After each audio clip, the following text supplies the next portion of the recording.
ಮುಳೊಂದು ಸಾಲಿ ಮಸಡಿನ ನೋಡಿಲ್ಲಪ್ಪ ಹೆಂಗೈತೆ ಅಂತ ಏನಿಲ್ಲಪ್ಪ ಕೇಳಿದ ನಮ್ಮ ಮಾತು ಯಾರು ಯಾರು ಯಾರಲೇ ಕೇಳಿದ ನಮ್ಮ ಮಾತು ಬೈದಿ ಹೊಡೆದಿ ಒತ್ತಿ ನಾನು ಹೋದ್ನಿ ಆದ್ರೆ ನಾನು ಕಲಿಯಲು ಹೋದ ಸ್ಕೂಲ್ ಎದುರುಗಡೆ ಚಿತ್ರ cinema dream girl Nachita Rao beauty queen Haripriya ಹೇಳ್ತೇನೆ ಈಗ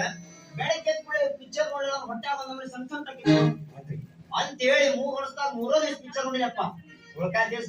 ಕೊಟ್ಟಿದ್ದು ಅವನ್ 3 ದಿವಸ ಯಾಕೆ ಮತ್ ನೀವ್ ರೊಕ್ಕ ಕಳ್ಸೋದು ಲೇಟ್ ಮಾಡಿದಲ್ಲಪ್ಪ ಮತ್ತೆ ಮನೆಗೆ ಹೋಗಿ ನಡಿ ಬಂದು ಹೋಗಿನಲ್ಲ 3 ದಿವಸ ಏನ್ ಬಿಡ್ತಾ ಇದೆಯಲ್ಲ ಅದನ್ನ ಇವತ್ತು ಮನ್ಯಾಗ ತೋರಿಸ್ತೀನಿ ಅಲ್ಲ ಕಳ್ಳ ಡ್ಯಾಡಿ ಮನ್ಯಾಗ ಕಲರ್ ಟಿವಿ ತಂದಿಟ್ಟಿ ಹೋಗಲ್ಲ ನಿನ್ನ ಕಲರ್ ಚೇಂಜ್ ಹಂಗ್ಯಾಕ್ ಚಿಟ್ಟಿ ಹೊಟ್ಟಿದಿ